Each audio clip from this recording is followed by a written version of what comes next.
Assalamualaikum warahmatullahi wabarakatuh. Perkenalkan, saya Tarisa Dewi Andini dengan NIM 20080310404056, kelas Akuntansi Perbankan Konvensional dan Syariah kelas A. Di sini, saya akan mereview laporan keuangan PT Bank Muamalat Indonesia Tbk tahun 2021.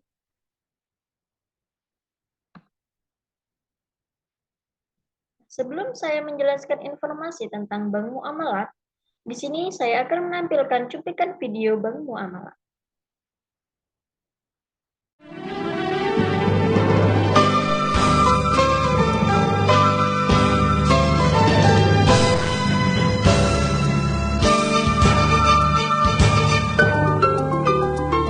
Kami hadir dengan nuansa berbeda, sebagai mitra sejati bagi Anda,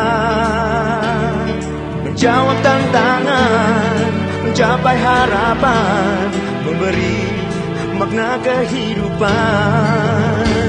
Pelopor bank syariah di Indonesia, tawarkan jalan menuju masa depan.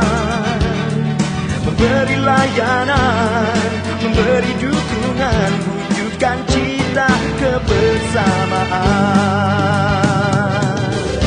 Bank Muamalat Indonesia, dengan rahmat ilahi membangun negara. Profil perusahaan. Bank Muamalat Indonesia adalah bank umum pertama di Indonesia yang menerapkan prinsip syariah Islam dalam menjalankan operasionalnya.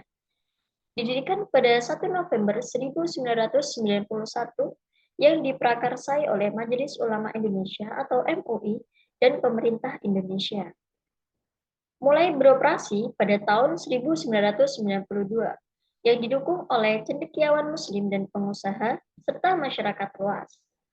Pada tahun 1994 telah menjadi bank devisa.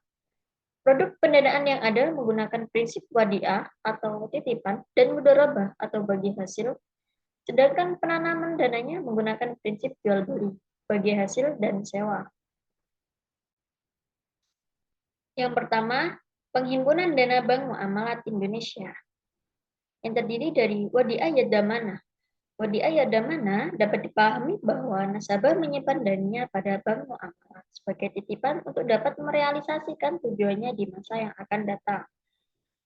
Akad ini terdapat pada jenis produk-produk seperti tabungan IB Hijrah Haji, tabungan IB Hijrah, tabungan IB Hijrah Falas, tabunganku, tabungan IB Hijrah Rencana, tabungan IB Hijrah Prima, tabungan IB Hijrah Sinton.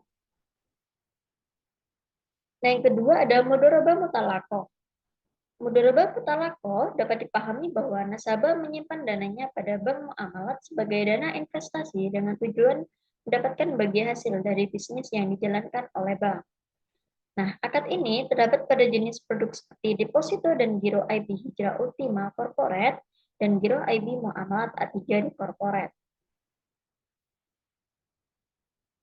Nah, di sini ada tabel kinerja penghimpunan dana segmen usaha retail. Dari tabel tersebut dapat disimpulkan bahwa hingga akhir tahun buku 2021, segmen retail membukukan dana pihak ketiga atau DPK sebesar 41,16 triliun, naik 9,27% dibandingkan tahun sebelumnya yang sebesar 37,67 triliun.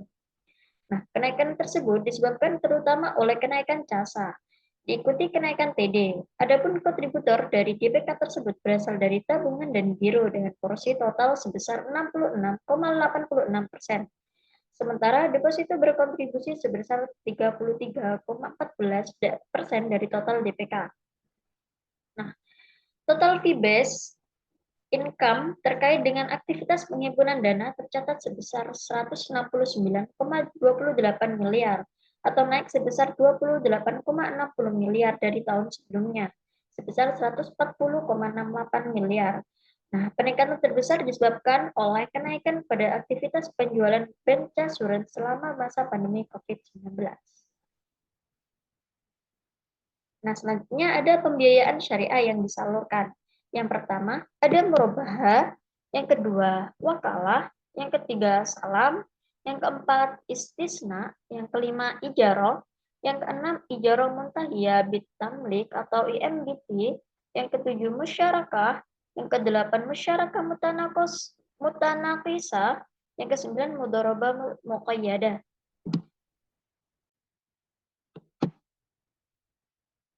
Nah, di sini ada jenis-jenis produk dari mudharabah dan wakalah, yaitu KPR IB Muamalat, pembiayaan IB Muamalat Multiguna, pembiayaan investasi, pembiayaan modal kerja proyek, pembiayaan modal kerja konstruksi developer, pembiayaan buyer financing, dan lain-lain.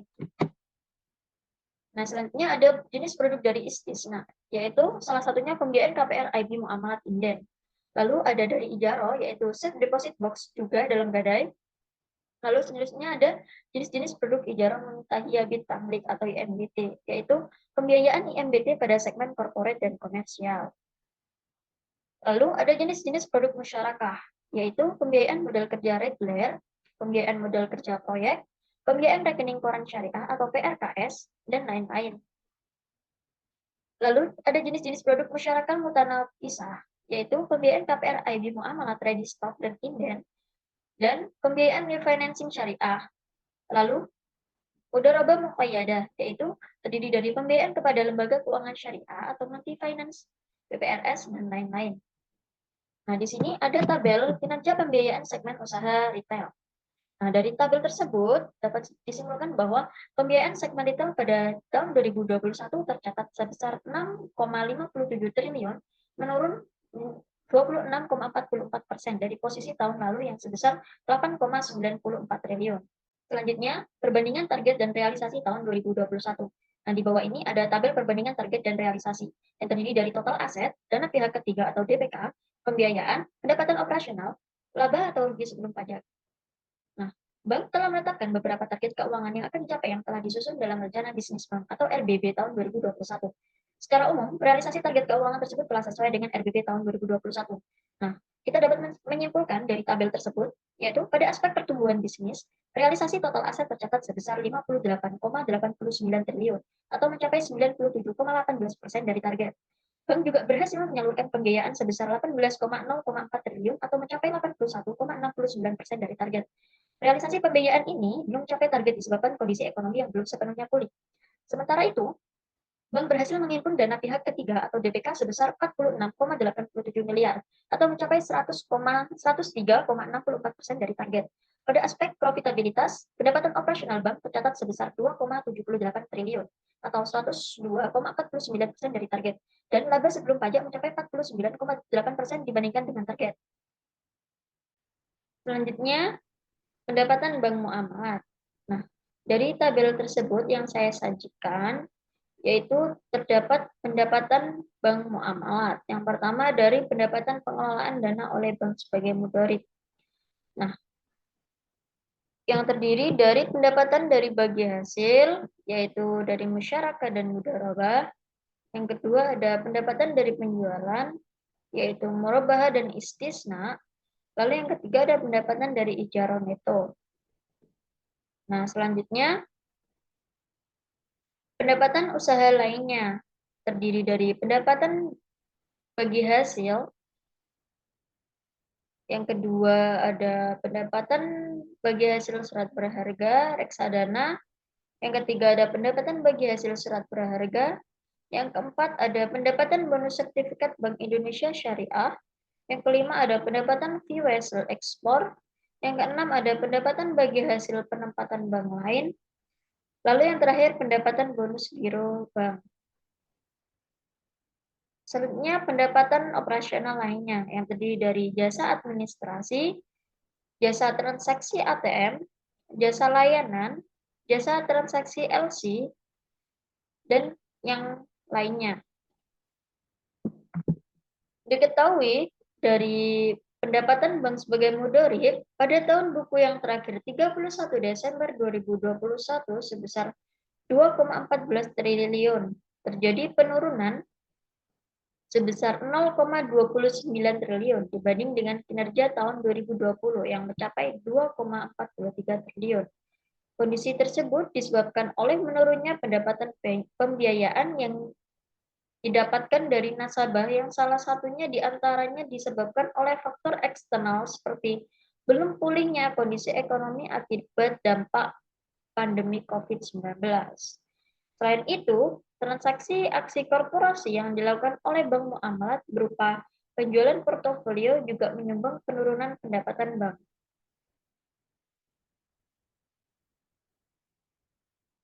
Nah, selanjutnya di sini saya akan menjelaskan laporan keuangan PT Bank Muamalat Indonesia Tbk tahun 2021.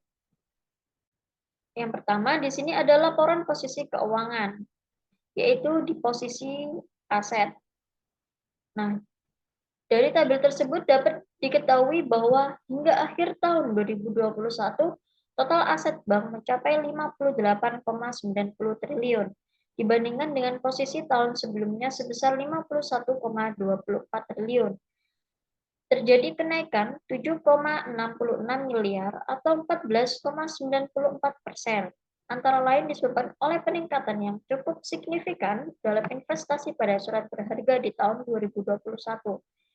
Selain itu, meningkatnya kepercayaan masyarakat terhadap bank muamalat berhasil meningkatkan penghimpunan dana masyarakat yang pada gilirannya akan menambah likuiditas.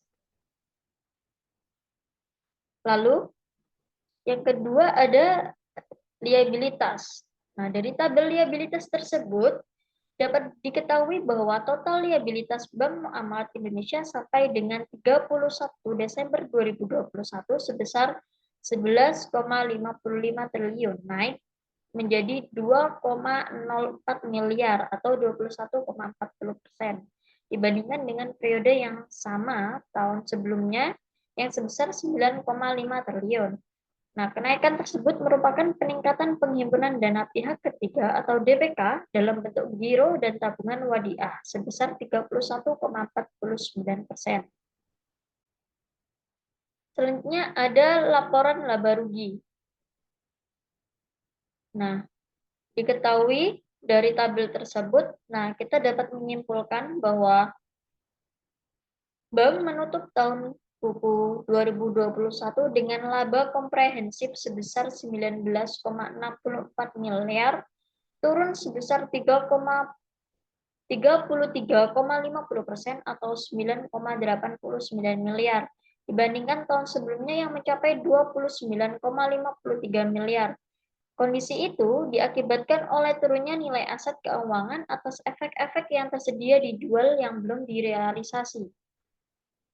Nah, pada laporan perubahan ekuitas, nah dapat disimpulkan ya bahwa ekuitas bank mencapai 3,99 triliun naik menjadi 19,64 miliar atau 0,50% dibandingkan dengan posisi tahun 2020 yang sebesar 3,97 triliun.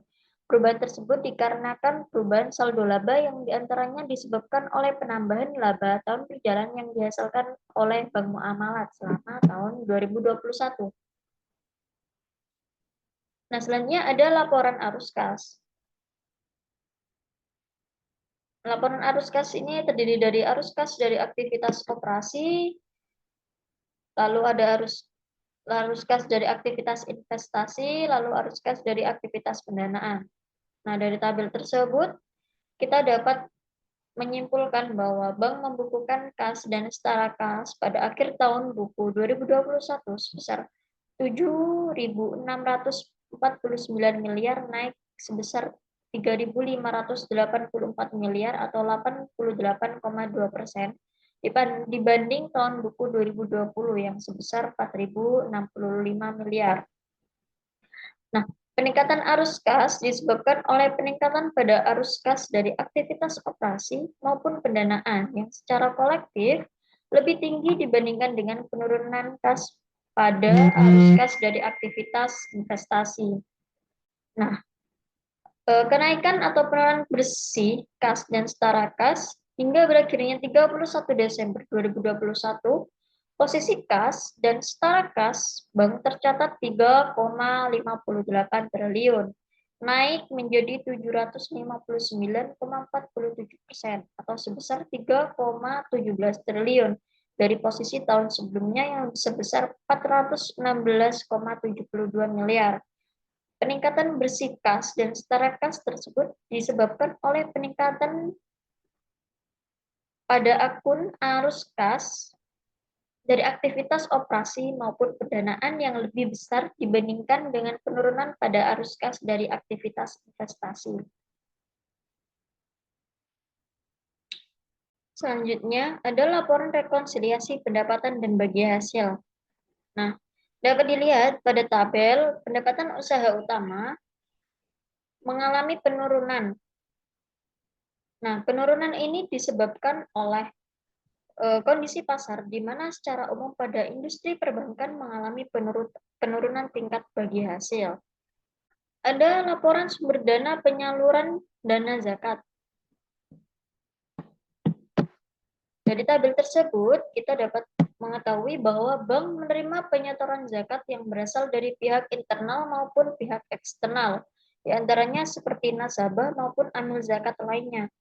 Namun begitu, bank tidak secara langsung menjalankan fungsi pengelolaan dana zakat, melainkan melakukan penyaluran dana zakat tersebut melalui entitas pengelola zakat. Pada tahun 2021, bank menerima dana zakat dari pihak internal maupun eksternal bank sebesar 8,20 miliar.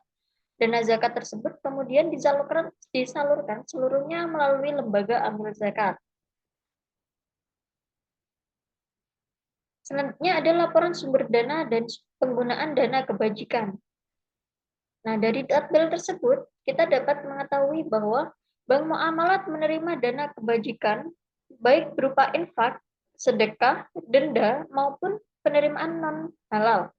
Tahun 2021, penerimaan dana kebijakannya seluruhnya berasal dari penerimaan non-halal, yaitu sebesar 0,64 miliar. Keseluruhan dana tersebut digunakan untuk dana kebajikan berupa sumbangan yang disalurkan melalui lembaga pengelolaan zakat, infak, dan sodako. Nah, dari beberapa laporan keuangan yang sudah saya paparkan, dapat disimpulkan bahwa kondisi keuangan Bank Muamalat Indonesia yaitu masih sehat atau dikatakan masih baik. Beragam inisiatif dan upaya yang telah dilakukan memberikan dukungan pada kinerja finansial bank, yang rata-rata menunjukkan hasil relatif baik. Mengacu pada posisi keuangan bank, BMI telah mencatat adanya peningkatan total aset sebesar 14,94% dari 51,24 triliun miliar pada tahun 2020 menjadi 58,90 triliun pada Desember 2021.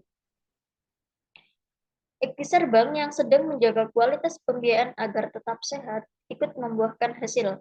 Tingkat NPV atau NPF bank pada tahun 2021 hanya 0,08%, jauh di bawah rata-rata pencapaian industri perbankan syariah. Hingga akhir tahun 2021, gelombang pandemi COVID-19 memberikan dampak bagi bank muamalat dalam proses penyaluran pembiayaan, di mana dampak dari pandemi ini mengharuskan bank untuk lebih selektif dalam menyalurkan pembiayaan. Akibatnya, posisi pembiayaan bank mengalami penurunan menjadi 18,04 triliun dibandingkan tahun sebelumnya yang berjumlah 29,08 triliun. Sementara kinerja dana pihak ketiga atau DPK mengalami kondisi sebaliknya. Dana pihak ketiga tumbuh 13,16% menjadi 46.871 miliar dibandingkan tahun 2020 yang berjumlah 41.420 miliar. Hal ini patut diapresiasi di mana pencapaian tersebut menunjukkan tingkat kepercayaan nasabah kepada bank yang masih tinggi. Mungkin itu yang bisa saya sampaikan. Mungkin ada salah kata atau salah penyampaian, mohon dimaafkan. Terima kasih. Wassalamualaikum warahmatullahi wabarakatuh.